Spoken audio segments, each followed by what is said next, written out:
So what you're seeing right here is an abandoned logging mill. And this mill has a lot of cool history to it. And it's kind of special to me because this was my first job. I was still in high school. I mean, I just got my driver's license and I got hired working here washing trucks. So we're going to kind of walk around and just show you where things were and tell you a little bit about the history of stuff.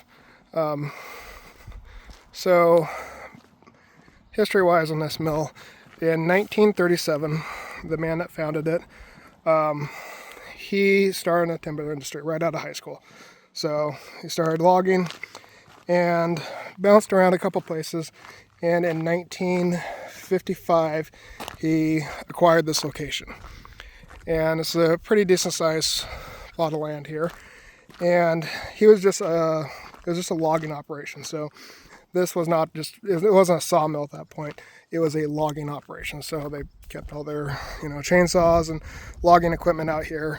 And it wasn't until 1969 that this place became an actual sawmill. So he owned the property for a while, but logging was his thing, and then transitioned into the sawmill industry. And from there, this place mainly produced 2x4s and 2x6s. That was his bread and butter.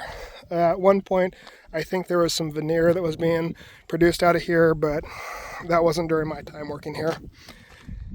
And then I came to work here in 2003. So I was washing the chip trucks that they would, basically all the byproducts of sawing the logs, they would send them up and they would be taken to a port, loaded onto a barge, and taken to another plant that would make like OSB plywood. And that is, so my job was to wash those chip trucks, kind of a shop hand, and I would do all the oddball jobs. So that was actually across the street at the truck shop. So, and occasionally I would get pulled up here into the sawmill, and I would do odd jobs like stacking mill ends of 2x4s and putting the stickers on the ends of 2x4s and 2x6s that you have the barcodes that you scan when you go to Home Depot. So I was the guy who actually put those stickers on. So that was 2003, and I worked here for I think 2 years roughly. And in 2015, 2012, sorry, the owner of this mill passed away. And in 2015, this mill shut down. So that was a pretty long run for a logging mill, and it's pretty cool. So what you're seeing right here, excuse me, this is what used to be the lumber yard. So this is where we'd stack all the freshly kilned lumber. It was in these big bundles, and this was just stacked to the ceiling. And what you're seeing right here is actually in 2022, there was a company that came in, bought this location, and was going to try to restart doing sawmill operations out here. And this is what you're looking at. This is all the equipment that they brought in to try to get a sawmill up and running again. And that ended up failing, and this is what is left over. And it's kind of crazy to see. There is they just picked up and left town. So all the parts are still here. I mean, they were in the process of literally building a sawmill, and I don't know if it was a funding issue or what all the reasons for it. But for some reason, it did not go. It did not, never got up and running. So you have just thousands and thousands of dollars worth of stuff sitting here. Maybe millions, who knows. A lot of used stuff, it looks like. I mean, they have a paintbrush right there that they were just, painting equipment, and one day they said, hey, we're done. So this place has now been abandoned twice. We have like pretty new Doosan loader right there. And literally right here on this side of this wall here toward us, this is where I worked, and I would be putting those little stickers, those barcode stickers, on the end of the 2x4s. I would come in at the night shift, they're not really running logs at night shift, but there's people doing cleanup and maintenance happening. And that's when I would come in. I'd park my pickup truck right there. I'd blast some music, and I would just put stickers on 2x4s and 2x6s. So what you're seeing here is they're building a sawmill, and that's the bandsaw right there. That is what would cut the lumber. So the lumber will come in and get loaded onto this car right here, and this car's on a giant track, and it would just slide back and forth, and it would go against that blade, and that blade would advance every few passes, and it would take off more chunks. The rest of the stuff, not exactly sure. Like I said, it's been a few years since I worked in a sawmill. But yeah, this is, there's a lot of stuff here. So they never, like I said, they never got this thing fully operational. So, and then here's, I think this is the sorter where it would sort the probably 2x4s. And they got halfway done with building it, and yeah, just packed up and left. Really kind of crazy. So the original sawmill, like I said, this was just the building where they stored the freshly kilned lumber. So the original sawmill itself was all outside of here. So there's a whole bunch of other buildings here. So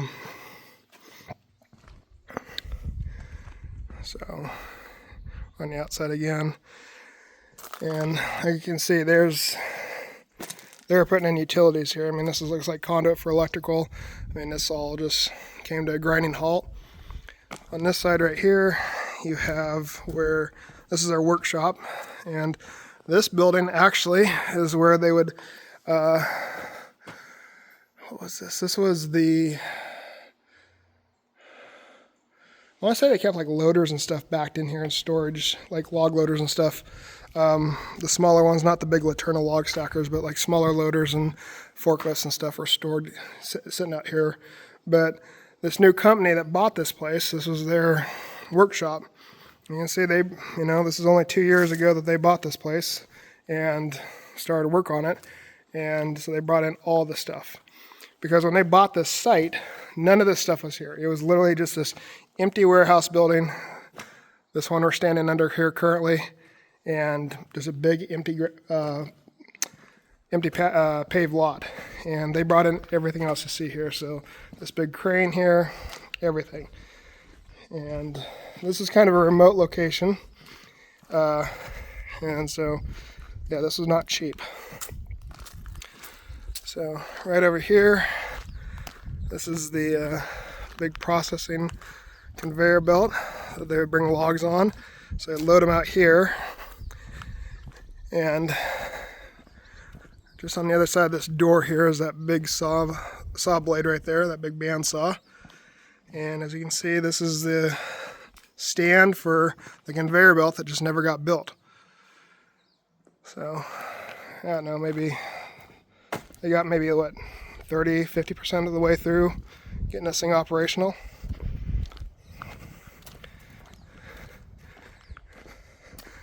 That kind of sucked to put in all that hard work and then, get told, hey, sorry guys, we're shutting down shop. I don't know. I'm assuming most of this equipment looks used.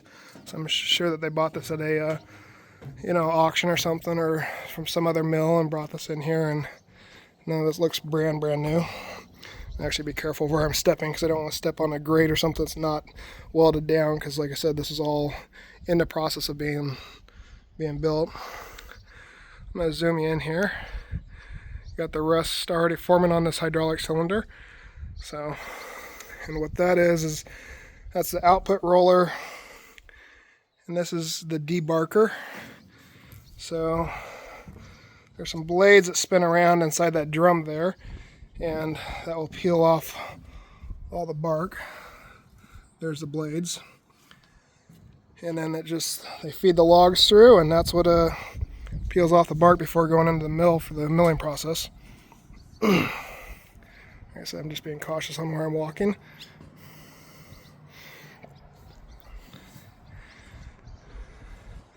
So there's your input shafts, or the input where the logs go in, and giant saw here, so you can bucket into the right lengths. And this stuff's all computer controlled. So, you know, even when I worked here, it was computer controlled. You just have one guy that would, you know, the machine would know where to cut the wood at. Down there, that conveyor belt, that's going to take all your chips away. Say you just need to cut a butt off, so like a 1 foot section, they just cut it off. It's a carbide tip right there, and it's a hefty saw. 7 feet, 8 foot in diameter maybe. And like, you know, there's still, someone just welded that on there, and I never got a chance to put some paint on it. There's a motor. Thing is massive. And yeah, this is, they would load the logs onto this deck here, and it would roll through, and they have these little fingers that would come up that keep too many logs from rolling onto the conveyor belt at once. But yeah, this is kind of neat. Seeing a half-built sawmill, not something you get to see every day. I guess I can walk along here.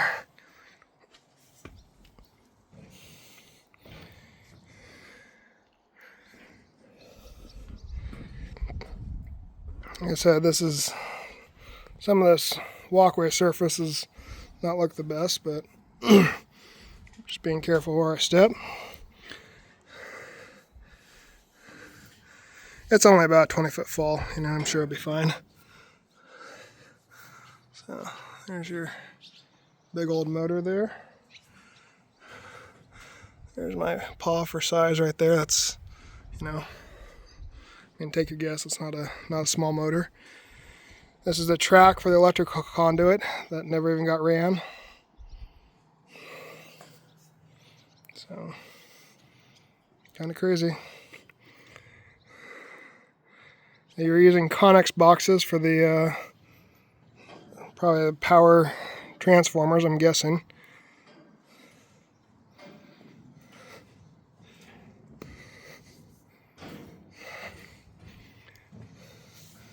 Yeah, in 2 years' time, they put in all this, and I'm not sure at what point they pulled out operations, but this has been sitting idle up here for, I'd say, at least a year plus.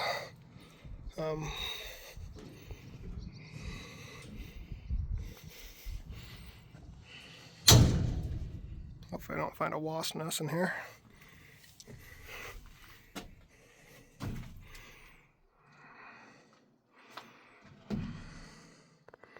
And there's your control setup.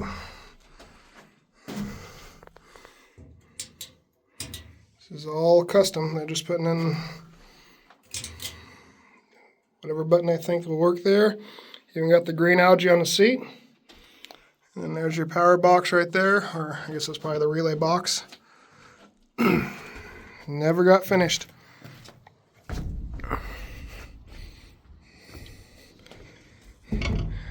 The logging industry in general is a very hard industry to make money in. It's very manpower and equipment intensive, and it's hard on stuff. It's a very brutal industry. You know, all your equipment's just constantly being abused just because of the nature of it. If you're out in the woods logging, and then even in lumber mills, I mean, you know, this stuff's, it's just a hard way to make a living. It's very cyclical, so kind of like construction. When it's, you know, when it rains, it pours. You know, you have your good days, or your, you know, or your good years, as to say, where you're making lots of money, and you go into other years where there's not the demand, or there's something that has shut down existentially, that has shut down the industry. And one thing that really hit this particular part of the world hard in the 80s and 90s was spotted owl. And what had happened is it became registered on the endangered species list. This is a very abbreviated version, but it became an endangered species registered, and it essentially brought most of the logging in the Pacific Northwest to a halt. So all of western Washington, Oregon, it just put the brakes on. And that put a ton of people out of work. And, that's if you're a fourth generation logger and this is all you know is being in the timber industry, you don't know anything different, you don't know any other skills or any other jobs, that's a really difficult position to find yourself in. And there's part of me that's kind of, walking down memory lane, walking through what this sawmill was and, getting to work here. But this is just it's just the reality of the logging industry, is it has gone downhill. And I won't say gone downhill, but just there's no demand for it, feels like, at least out here in the Pacific Northwest region, that all the mills, a lot of parts of western Washington, even into Oregon, have all been shut down. They just can't make it. So yeah, it's kind of sad in that respect.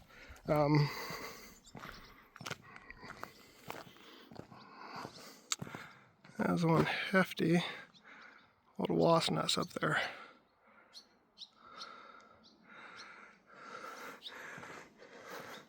Rather find that down standing here on the ground instead of being up there and disturbing it and then finding out, oh hey, you got some pissed off inhabitants that do not want you there. Tire's a little low. I believe that these are Wagner's, or that's the company that builds this style of log stacker. It's called Wagner, and they're based out of Oregon. And I think this is the newer design, if I remember correctly. And this axle setup here is the older design. So you have an actual true axle where those are really tight together wheels. And then to turn it, you have the two cylinders that stick out here. Where the one over there, the pin that it articulates on is directly above the axle. So this is a true, think of this more of a three-wheeled design, and think of this as more of an articulated machine, because you do have about, that's probably about 6 feet between that pin there and the center of this tire here. So I believe this is an older design. But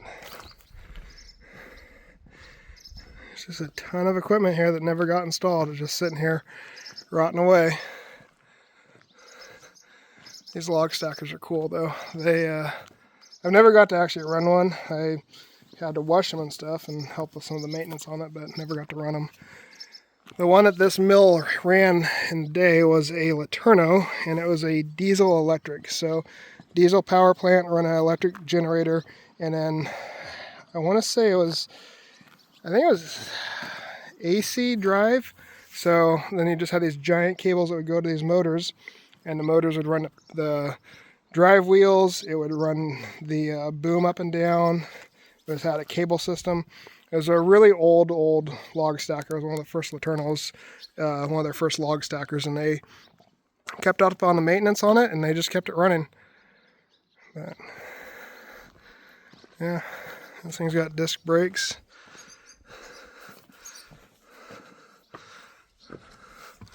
So yeah, these are cool machines. Really heavy iron.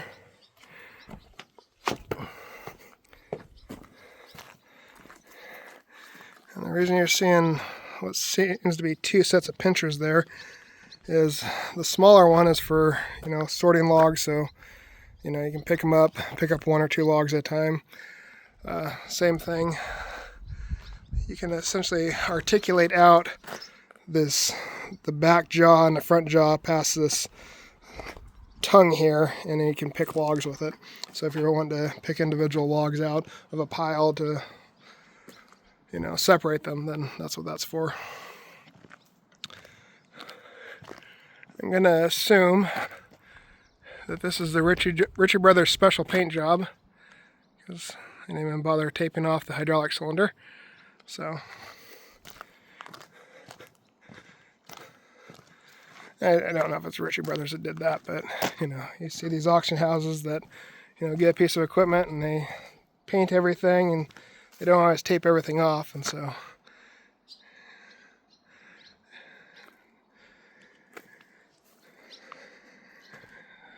there's a whole bunch of equipment here that never got installed. I was just sitting out here, and who knows, probably gonna go to scrap with them, I guess. I can't imagine a company dumping the amount of money that they did into this place and they're gonna pull the plug. I'm assuming that they would come out here and scrap all this stuff. And even if they didn't scrap it, there's probably still value of selling it to a different sawmill.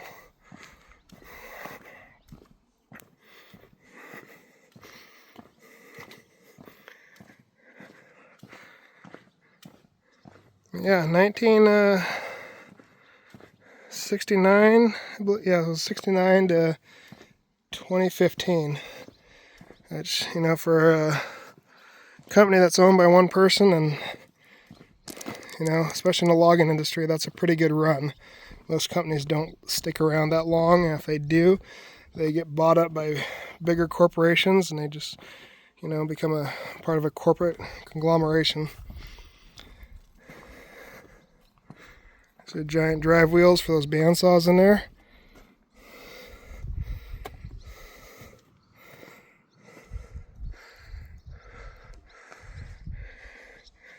I don't really see a crown on these either. I know like on the Deltas that I've restored, you have to have a little bit of a crown on it. Usually it's a polyurethane rubber tire that gets wrapped around the wheel, and that allows that belt to track straight, but those don't seem to have that.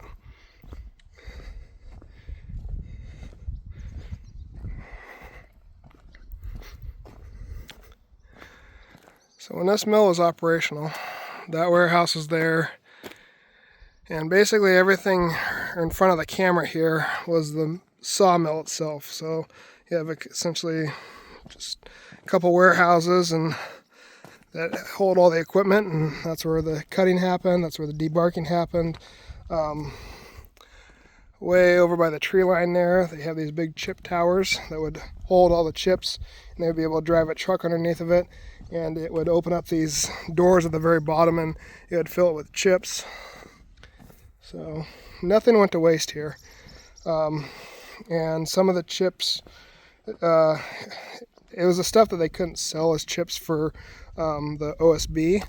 That would get burned as hog fuel they had a giant furnace, and that furnace is what provided the steam to run the kiln.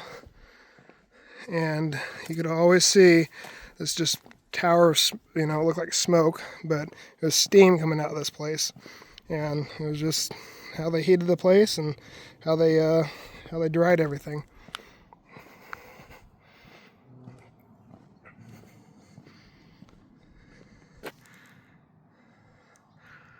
There's a lot of equipment out here.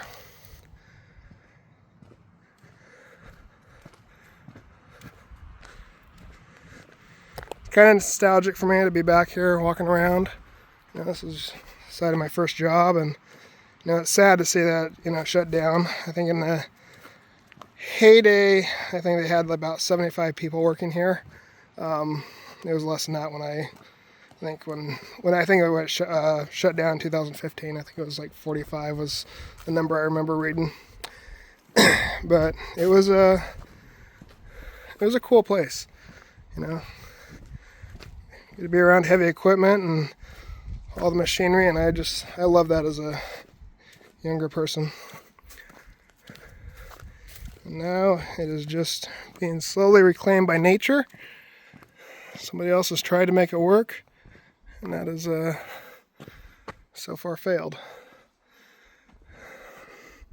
This is what they stack the lumber on to shove it into the kiln. So you have these rollers here that are fairly seized up. You see that bushing's had way better days. There's some slop in there. But anyway, this sits on essentially train car tracks, and these are the carts. They load the pallets of lumber on here, and then they open a door to the kiln, and they shove these big carts in there, shut the door, let the kiln do its thing for however long that wood needs to be in there, and then they push from the back, so it's constantly full. At least when I worked here it was. So they would, shove another cart into the back of the last cart, and then it would shove the first cart out the front door. So it was just, it was just continuous process essentially of, pushing lumber through, and as it sat in there, it would dry out and come out the other side.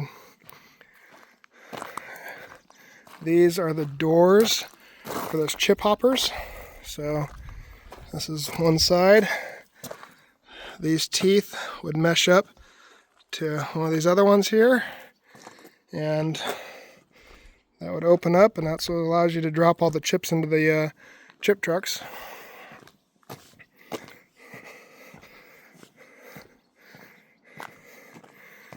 And then you have your land of motors over here.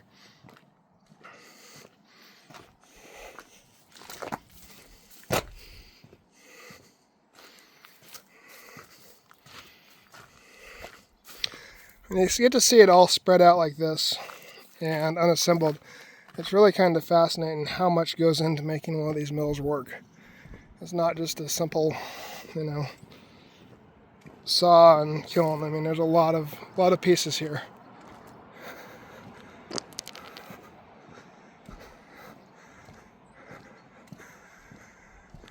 This looks like some sort of boiler.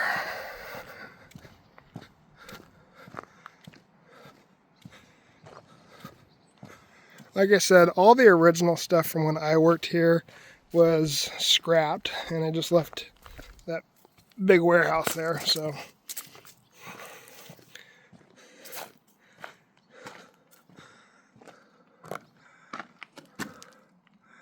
yeah, my guess is this is the boiler. So I think you have, oh no, I'm not sure on this one.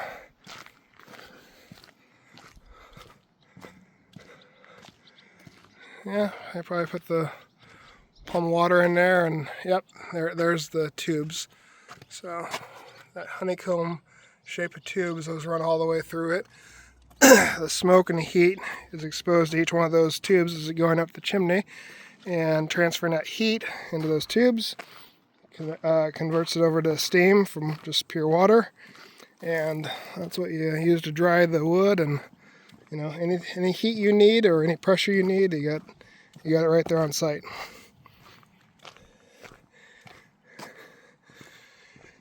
And I'm not quite sure why they would not just leave the sawmill. I don't know if there was value in the scrap metal, and just having it fall to the torch, if that was more profitable for them or what the reasoning was. You think it would be easier just to walk away from a sawmill, and that way if somebody else wants to try to restart it, they have all the skeletons there at least. Obviously, you'll probably have to do some work on it. But yeah, that's a little walk down memory lane. Kind of crazy to see, place that your first job was at, and now it's all but gone. And somebody else comes in, tries to make it work. They have failed, and here it sits.